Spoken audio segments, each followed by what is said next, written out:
affordable price. With decades of experience, our award-winning creative team will guide you step by step through the creative process, resulting in a successful marketing message for your brand. Over the years, we've helped hundreds of local businesses expand their voice. Visit WJBF.com/creative to find out how we can do the same for you. Get clear, accurate stories that don't waste your time at WJBF.com.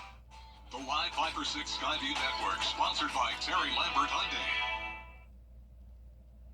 It's a toasty end to the work week with temperatures in the mid to even upper 90s at this hour, but we've got below average temps on the way. I'll have all the details for you coming up. Right now, News Channel 6 at 5, new development coming to North Augusta. We'll have an update on the project decades in the making. Also ahead, Richmond County students heading back to the classroom, how a new cell phone policy could affect your child, and making housing more affordable in Georgia. What Senator Raphael Warnock is doing to tackle the issue as Your News at 5 starts now. Live from Television Park, this is WJBF News Channel 6 at 5. Good evening, everybody. I'm Brad Means. Thanks for joining us. We do appreciate it. Coverage you can count on begins in North Augusta, where work on a new multi-use development is underway, just getting started, but it's going to be big. Kim Vickers has more on this project that's been in the works for nearly 20 years. It was first introduced in 2006 as Hamrick Farms. The development is now called The Hive and is located on West Martintown Road at Exit 1. It's a master plan development that is live, work, and play. The roughly 175 acres includes an apartment complex, houses, and townhomes. The city's director of planning and development, Tommy Paradise, tells me that so far only the development's infrastructure plans and plans for the residential space have been approved. The Hive also includes a large commercial space, but Paradise says that contrary to the rumor mill, there haven't been any proposals for any businesses in that area. There is nothing approved. We have not got applications for that, for anything other than the groundwork and putting in the subdivisions for the residential. Now, the developer, he's out marketing the property. The development is getting some buzz on social media. I spoke to several people who live, shop, and work in North Augusta. Jenny Green tells me she supports the development. Oh, we like seeing a Kroger go out there. But I mean, I'll take sales from him, but like a Kroger, have a mini Walmart, and like have a little TJ Maxx, some kind of a clothing store. One concern almost everyone has is the increase in traffic that will likely come. Paradise says traffic was factored into the plans. We had these plans that were backed up, waiting on the infrastructure plan to be approved. And we would not approve the infrastructure plan without DOT saying, yes, these are intersections, improvements, is going to meet our needs to get people from A to B with minimizing congestion.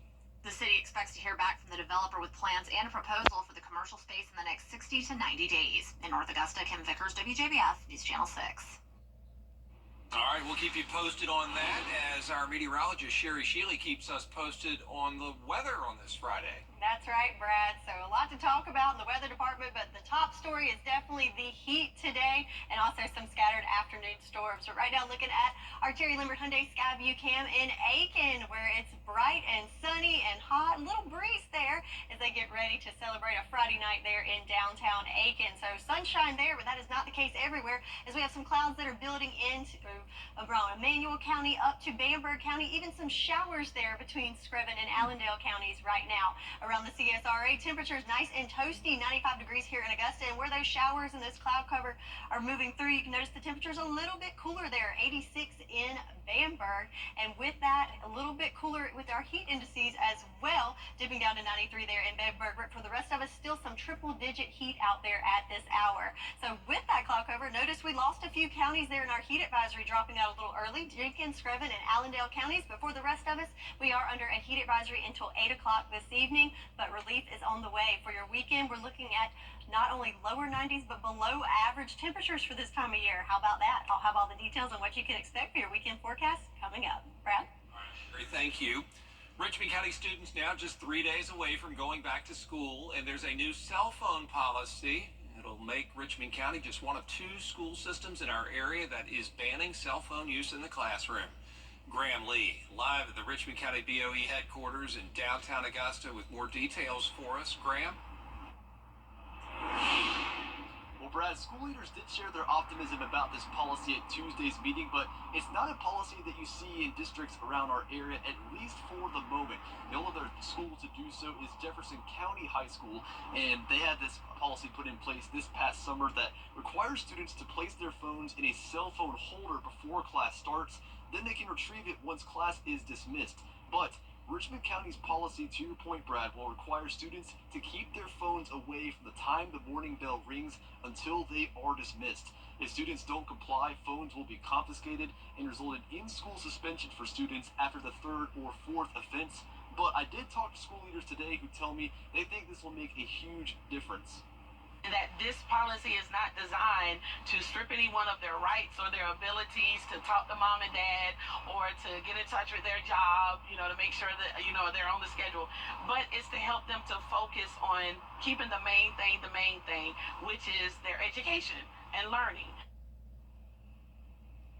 So we'll go into this policy more coming up in the next hour, but the first day of school for elementary schools is this coming Monday, August 5th, and at K through 8 middle and high schools go back on Tuesday, August 6th. Live in Augusta, Graham Lee, WJBF, News Channel 6. A Georgia lawmaker focusing on affordable housing. Senator Raphael Warnock backing in. School bells are ringing today in Lincoln County, where some students may be interested in a new class option. It's an entrepreneurship class for high schoolers. It focuses on academics, of course, but it'll also help prepare them for the workforce. One of the big ways to do that is by teaching what are called soft skills. Being on time, time management, being able to work with other people, why you cannot use your cell phone at work. Those things we want to be able to teach our kids while we have them captive every day. Also new this year, all middle schoolers are going to have a 45-minute block of reading on their grade level every day. These are busy times for people who keep Augusta running. We're going to talk to the interim. The weekend is among us. We'll go over your weekend forecast, including some cooler temperatures and higher rain chances all coming up. My ex-boyfriend. Starting today, you can save a lot of money on those back-to-school shopping supplies in South Carolina. It is the tax-free weekend through Sunday. You can buy school supplies, electronics, clothes, and other big items without the state's 6% sales tax added on. Still ahead, eating healthier foods. We're going to hear from a farmer about the benefits of locally sourced meat.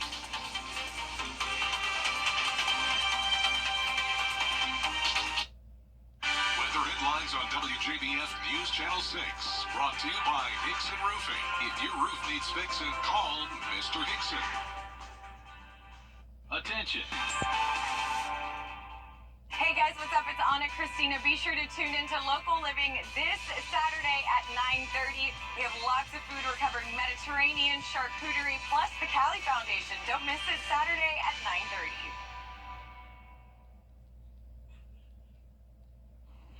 Now, your most accurate forecast with WJBF Live Viper 6. Let's start off by looking at our live Viper 6 radar, where the majority of the CSRA looking good, but in Allendale County, things are starting to look a little yucky there as we zoom in closer to that neck of the woods. A pretty wicked looking system coming through there with lots of lightning, and where you see the reds and dark magenta colors, that's where you see heavy downpours and gusty winds, possibly up to 50 miles per hour. So if you are in that area, definitely stay safe. It is a fast moving system though, so shouldn't affect us very long. Again, that is south of Allendale between 301 and Seabird's Crossroads. So that is where all the activity is located right now. But for us here in Augusta, mainly just some action on the roadways. For us, the skies are looking clear, but boy, is it hot out there. 95 degrees, feeling more like 100. Whew, it is still very sticky out there. Winds at 8 miles per hour coming from the west-southwest. And yeah, it's hot, but thankfully no storms for us here. And the heat is all across the southeast and up the east coast. As you can see, we've got heat advisories and excessive heat warnings throughout the southeast there. Starting to see a little relief in our neck of the woods with those storms associated down there in Jenkins and Allendale and Bamberg counties. But for the rest of us, under a heat advisory until 8 o'clock this evening. But the good news is over the weekend, we'll see a little break from the heat as we're looking at temperatures in the mid to lower 90s over the next couple of days. days. Still very hot and humid, but a little break from the extreme heat, if you will. So futurecasts do have those storms again down there, moving out of Scrubbin County into Allendale and Bamberg counties over the next hour or so. But for the majority of us, we will stay dry overnight tonight. Maybe just a little clouds mixed in there as we go into Saturday. Could have a few little sprinkles sneaking in there early Saturday morning, but for the most part, we'll start off the day dry. But as we go into the afternoon hours, that's where we'll see those showers and storms start to push through. Notice some of those could be some pretty heavy rains, heavy downpours that could cause some flooding in some areas, and also those gusty winds could be a little dangerous. So be weather aware as we go into the weekend, as you're looking at pretty much a similar case on Saturday and Sunday with lower temps, but the increased rain chances. Looking at a 60% chance of rain, mainly scattered showers Saturday and Sunday. But as we go into Monday, a little bit of uncertainty with the forecast, and that's because of what's going on in the tropics. We now have potential tropical cyclone number 4 right now over Cuba, but looking to develop into our next named storm, which will be Debbie over the weekend. And if you look at this path, there's becoming increased confidence in that it's coming towards the panhandle of Florida, and next will be in southern Georgia, which will bring us some much needed rain. So certainly keeping an eye on that for you. But for right now, the main thing we're worried about is the heat. So getting through this hot day, definitely stay hydrated and stay cool as we wrap up the work week and move into the weekend. You're going to need that umbrella handy with the increased chance of rain. All right, Sherry, thank you. Augusta Locally Grown wants to help you make better food choices. On Thursdays, for most of the year, they have an indoor farmers market at the Hub. Customers can use their SNAP dollars, and that's a big deal because the SNAP value is doubled for fresh goods. Another local farmer who's a veteran and former Paralympian started his farm in 2020. Scott Winkler says he noticed a difference in his health and his customers' health when switching to locally sourced food. You eat healthy, your body will change its own self. There's a lot of things. People's cholesterol. Some people that are injected meat can actually upset their stomachs when they eat our meat. And local farmers, it does not. And that's the best part about it.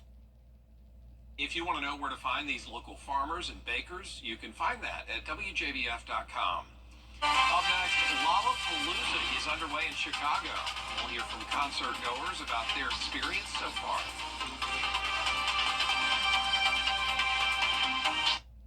Of course, favorite brands, lowest prices. Music fans from around the world converging in Chicago this weekend. Evelyn Holmes has that story. Chicago's largest music festival is back as Lollapalooza opens today. In 2022, I started coming here because of J-Hope and TXT, and then from there, I just kept coming. So I'm very excited for this year, though, to see Stray Kids. The festival, which comes to Chicago another year, will last 4 days and is expected to draw over an estimated 100,000 fans to Grant Park each day. Cake pop artists are among the more than 170 other acts that are booked for the event's stages. I love music. Music is my passion. It's my life, and I'm here to see Chappell Rowan. Okay, I want to be there, as she's blowing up, and I want to be there and say I was there, the experience. Attendees must wear their wristbands on their right wrist to get into the main festival entrance and the north entrance at Columbus Drive and Monroe Street. That's where security will be checking bags for the usual prohibited items and for umbrellas, which are not allowed inside, even with the threat of rain. And I'm excited to see what what it's all about. What people seem to like about it so much. Well, that does it for us for this half hour. There's a lot more coverage you can count on at 5:30, including the acting director of the Secret Service speaking. Weather headlines on News Channel 6, brought to you by Hickson Roofing. Extreme heat affecting most of the nation today, but relief is on the way. I'll have the details for your weekend forecast coming up. Live from Television Park, this is WJBF News Channel 6 at 5:30. Good evening to you. I'm Kim Vickers in for Dee Griffin. Thank you so much for joining us. A new development is coming to North Augusta on West Martintown Road at Exit 1. The roughly 175 acres includes an apartment complex, houses, and townhomes, as well as businesses. Commercial property plans could be approved in the next 90 days. And students in Richmond County will return to school on Monday, and a new cell phone policy is in place. It requires students to keep their phones away from the time the morning bell rings until they are dismissed. Starting today, you can save a lot of money on those back-to-school shopping supplies in South Carolina. You can buy school supplies, electronics, clothes, and other big items without the state's 6% sales tax added on. Coverage you can count on begins with the acting director